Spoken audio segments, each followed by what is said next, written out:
it's Jason Hartman. Welcome back to another lesson where we talk about one of my not so favorite investments. In fact, I am not excited about this one.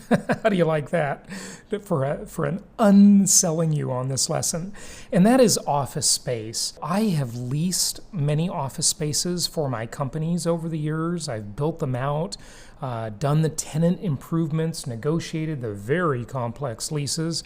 And I can tell you, I would not want to be the landlord. Office properties are less than desirable, in my humble opinion. Of course, I want to say that in every asset class, there are opportunities. People have definitely made money in a lot of these different things out there, and many fortunes have been made in office space and in industrial properties and everything we're going to talk about. But I'm not hot on this one, and you're going to learn why. So our objectives for this lesson are learn the characteristics. What's it all about? What are office spaces about? What are the advantages? What are the disadvantages? You know, the usual thing we want to do in every lesson. Well, you know, some of the characteristics are these have a very, very high sensitivity to occupancy rates. They have a smaller base of tenants, and that is one of the reasons that many landlords like office properties, because many companies will rent large amounts of square footage. In fact, you've driven around your city and you've seen high-rise office buildings, and there's a name at the top of a company, and that's called building top signage. And then there are names of companies sometimes down that are on the first floor. That is known as eyebrow signage. So they have all these cool names, right? But the building top signage tenant is usually just that. They're a tenant. They don't own the building. Sometimes they do, but it's probably pretty rare. They mostly are renters. And you know, one of the advantages that landlords like, I'm taking their side of the thing here and what the benefits are, some of the pros and cons, is that one tenant might come in and there might be a 10 or 20 story building, and they'll rent out a third or half or 80% of the building sometimes. And so fewer tenants to deal with. A lot of insurance companies like office properties as investments.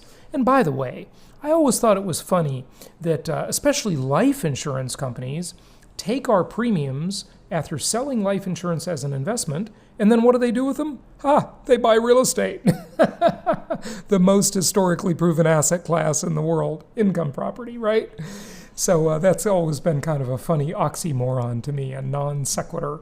And so, you know, fewer tenants to deal with. So that can be a good thing. But of course, you have a dependency on fewer tenants. You're not as well diversified, obviously.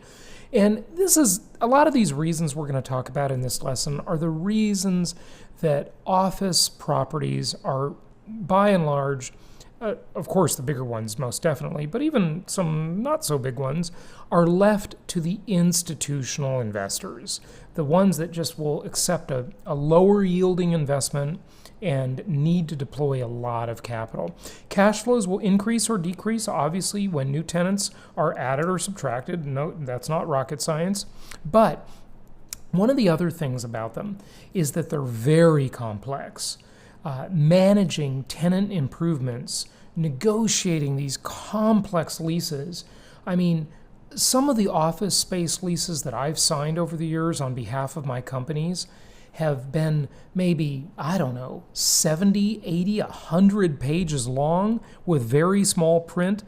You need to hire an attorney to really delve into every complex clause of those leases and what it can mean. This is just very complex business, the office space world. High sensitivity to lease rates. And, we talked about fewer tenants, small base of tenants, which could be good or bad. It's good in the fact of simplicity, not to say that this is simple by any means, but also, you're locked in with these tenants for a longer time. They're longer leases. So institutional investors tend to like that as well. And let's look at some of the advantages. Okay, let's take their side. Just like apartments and multifamily, you do have the opportunity for push appreciation.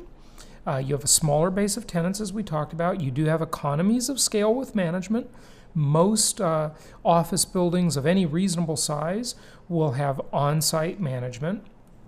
And, you have a more efficient scale for a large portfolio.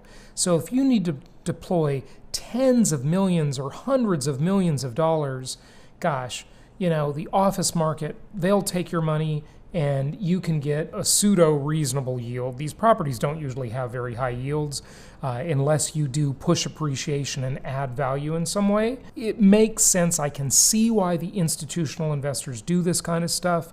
They like Class A office. They like Class A apartment complexes. And again, these types of properties, generally speaking, do not have very high returns on investment. Some of the disadvantages: less attractive financing for sure, highly dependent on occupancy and lease rates. And remember, when you negotiate an office lease as the landlord or the owner of the property, that lease may be 3, 5, 10 years, maybe even more than 10 years long.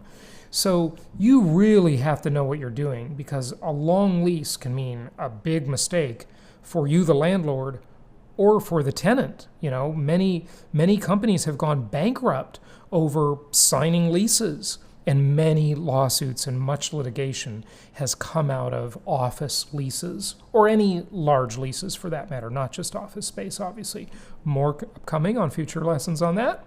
So lack of pull appreciation, you don't have much in the way of the market getting frothy and over speculated like you do in the single family home world. And in that world, you can take advantage of that pull appreciation when housing affordability rates are really high and everybody's jumping into the market and going crazy. And as a seller, that can certainly benefit you. But in the office market, you're not going to have much of that. And the other thing is you have very high capital cost. I mean, this is the game for the biggies, the big guys. Now, certainly when I'm saying all this, you might be thinking, well, Jason, I've driven around my town and there are certainly small office properties. Yeah, you're right. There definitely are. There definitely are small. Many of them are Class C type properties, not very nice, really. But again, you have, and one of the other things I didn't mention is you have businesses there in your space, and they need to operate their business. And they want things to be kept up very nicely. They tend to be pretty picky, these tenants. And I know, because I've been one of them many times for my companies. And man, I want the building to look nice. I want the entryway to look nice. I want the hallways to look nice. I want the bathrooms to be perfect, because my clients are coming there. And so, these properties require a lot of attention. And I mentioned earlier the TIs, as they're known, or the tenant improvements. In an office lease, it's pretty common for the landlord to pay to build out the space to the tenant's specifications. Again, that's a whole construction job, a construction management job, negotiation on the prices, dealing with architects on, how many offices are you going to put in the space, how big's the conference room going to be, what's the reception desk going to look like? Massive amounts of complexity. So again, I think you can see why I'm not into this, even though it says professional grade. And I will tell you though, I've noticed over the years that a lot of investors I've talked to like office properties for this, this sort of ethereal concept of ego gratification. They like to be able to drive by an office building and, it might say Cole Center. And that's, of course, referring to Donald Cole, a very wealthy investor who owns a lot of office space in the Orange County, California area where I used to live. And, you see that type of stuff. There's certainly like an ego and a pride component. Modern office buildings look really swanky and they've got really neat architecture. And so, don't underestimate that stuff. People will buy for those reasons, even, quote, logical, unquote, investors. Okay.